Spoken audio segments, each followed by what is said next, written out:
Wowee, that's a big mama. But as you can see, not a scratch. That's why they call me Mr. Lucky. I think I'll go buy a lottery ticket today.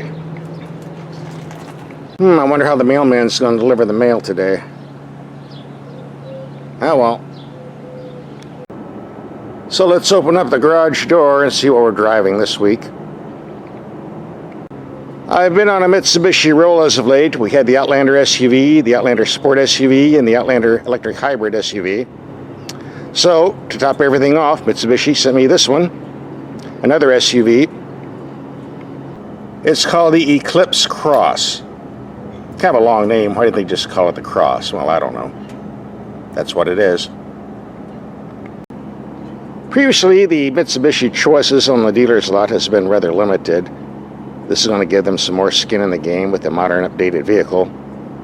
It should sell pretty well. So let's take a look and see why. There are 3 reasons I can give you for purchasing a Cross. Number 1, it's actually made in Japan by Japanese workers and Japanese parts. Not that there's anything wrong with a Japanese brand being made somewhere else. It's just if I'm buying a Japanese car, I want a Japanese car. Plus, there's something just great about the aroma of a nice Japanese car that just came off the boat. Smells real good in here.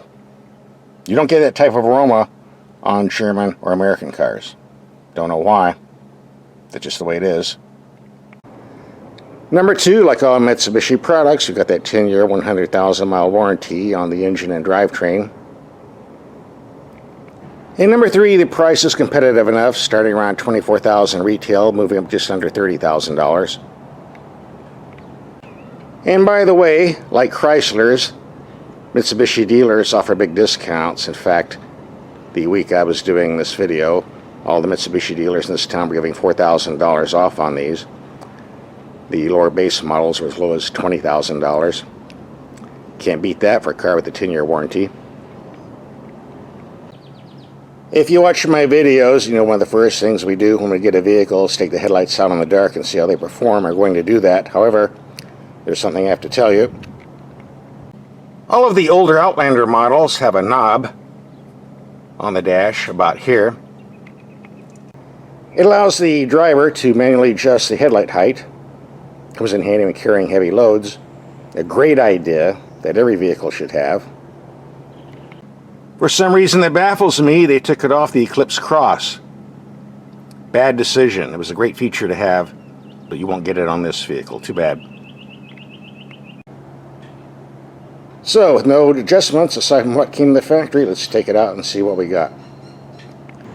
It's dark enough. Let's check out the lights. It just rained, so we'll have to clean them up a little bit first. Where's my Windex? There we go. Here we have the low beams on the building 100 feet away. Adequate light. High beams. Not very wide, but certainly tall enough.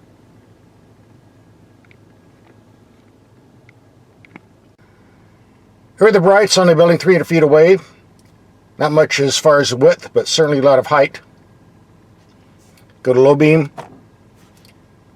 Just barely reaches out.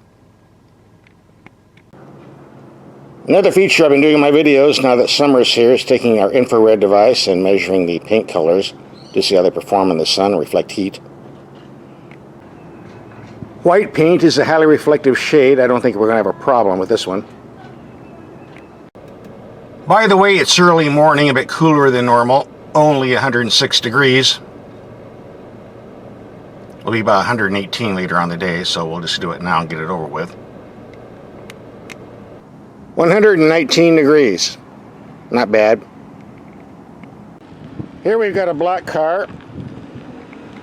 There you go, 156. A bit warmer, I would say. You'll find only one engine under the hood, a 1.5-liter 4-cylinder turbo, putting out 152 horsepower. The base Cross comes in front-wheel drive for 26 to 29 mpg. Most of them will have all-wheel drive, like this one, so is 25 to 26 mpg. It's connected to a CVT automatic a transmission that most people don't care for. This one isn't too bad, but I'd like it better if it had a sport mode button somewhere, which it doesn't. So if you want to go quick, you have to shift manually. I'm just going to leave it in CVT automatic for this trip. I'm really impressed with the interior quality. Nothing fancy, but then again, very good materials and workmanship, as you expect on a Japanese car. The government, in their bureaucratic stupidity, rate this as a 5-passenger, but of course, you're not going to fit 3 people, full-size adults, in the second row seating anyway, as you are not in any compact SUV. 4 adults only, and the seats do fold down. So let's open the hatch and see how much room we have in the back. I'm told this is 23 cubic feet. Might be, might not be. Seems adequate enough. And if you lift the hood, well, floor, why am I calling it a hood? You do get a spare tire and more storage space underneath. And somebody on YouTube was complaining because the rear hatch is not power operated. It's like, seriously? Are you that weak? No, you don't get an electronic door opener back here. For good features, we get a giant glove box, unusual in a compact SUV class. Thank you, Mitsubishi. Unlike the outdated Mitsubishi Outlander design, these sun visors do slide back and forth to help keep the sun out of the side windows. Like so. Thank you again. There's a well-designed gauge cluster with lots of useful information. The climate controls don't have knobs, but still easy to use, so I'm not complaining. A generous sized center console between the seats. Lots of room in there. If you do any off-roading, you'll need to pay attention to this button here for maximum traction. And the heated seat buttons right above, easy to reach. If you watch my videos, one of the biggest complaints I have about many vehicles is a dirt shelf that collects dirt and debris and gets on your pants. We don't have that here. Nice and clean. Not only because the bodywork does not stick out, but it's protected by the door, like so. This is the way it should be. I like my pants clean, not loaded with road debris. So again, thank you, Mitsubishi. Here's the 7-inch infotainment screen with all of your choices. Unfortunately, that brings us to some features that I really don't care for. Instead of a knob that we find on German cars or a stick we find on many Japanese cars, this is a finger touch system that controls all of the items on the screen. And there are a lot of YouTube people out there saying how easy this is to use. All you do is use your finger, just like using your computer at home.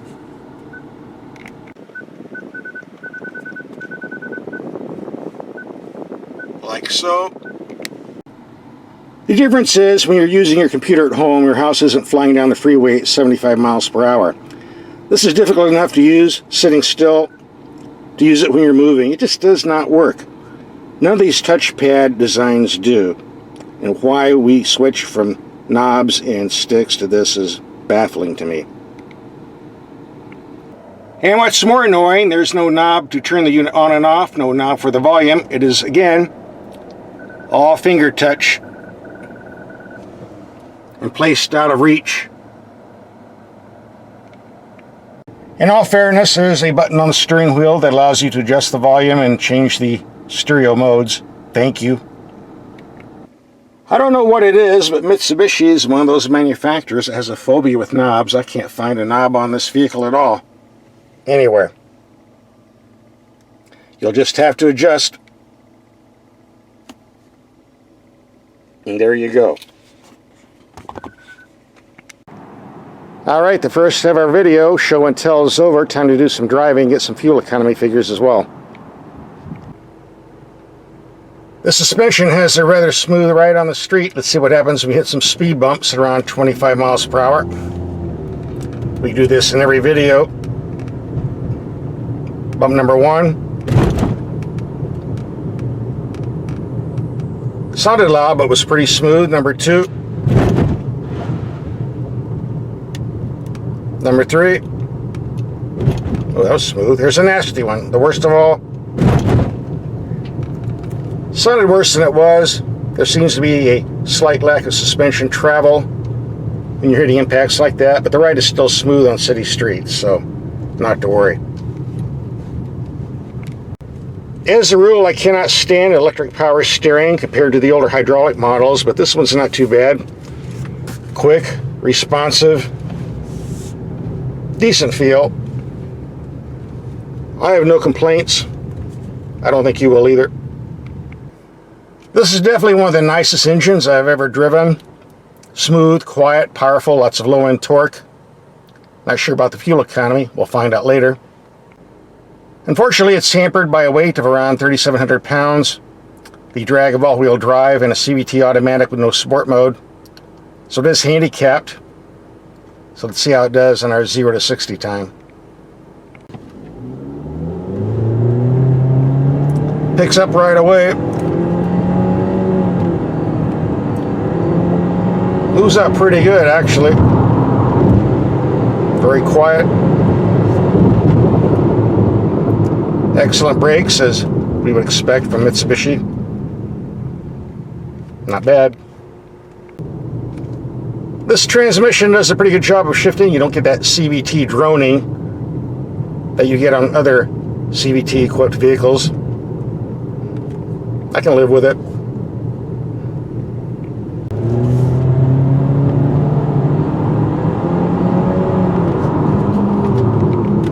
Anytime you get an SUV with a smooth ride, you can be sure it's not going to have sports car cornering ability. I don't think we're going to find sports car handling ability here.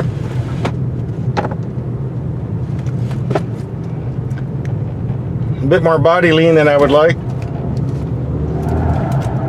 Yep. Well, no one's going to drive like this on the street anyway. I'm just doing it to show you. Let's say average handling, more than you'll ever need on an SUV. For the rest of the video, our emphasis is going to be on fuel economy figures. Stay tuned. This is going to be our first Expressway fuel economy test, averaging around 64 miles per hour, according to the computer. We're going to pull over in a couple of minutes and see what our fuel economy figure readout says. The official EPA figure is 26 mpg. Here you go, 26.4, pretty much right on the money. One thing I've noticed in around 5 days of driving, the air conditioning works pretty good until it gets to be about 100 degrees outside. But when the outside temp starts creeping up to figures like this, it's getting a little warm in here. And keep in mind, that's with the white reflective heat. If this was a black color car, I'd be melted to the core by now. We're going to reset the mileage computer for a second fuel economy test. First freeway, then some city to get some mixed figures. So our freeway mileage is around 26 mpg. Our mixed city commuting, 20.4 mpg. And these are the temperatures we were operating at. And as you can see, oops, out of focus. There we go. Well, you can still see the gas tanks going empty. So we're going to wrap up this test. So after driving the Eclipse Cross for a week, what's my take? Well, I definitely like it. It definitely puts Mitsubishi back in the SUV game with more models to sell. But I did miss the headlight adjustment for the headlights. They ought to put it back. And Mitsubishi, please get rid of this finger touch stuff. Doesn't work very well. Give us a knob or something. So the quality is good, the price is right. If you're looking for a compact SUV, it's one to check out. In the meantime, we have some links to some other Mitsubishi SUVs and compact SUVs coming up on a link. Just click and watch.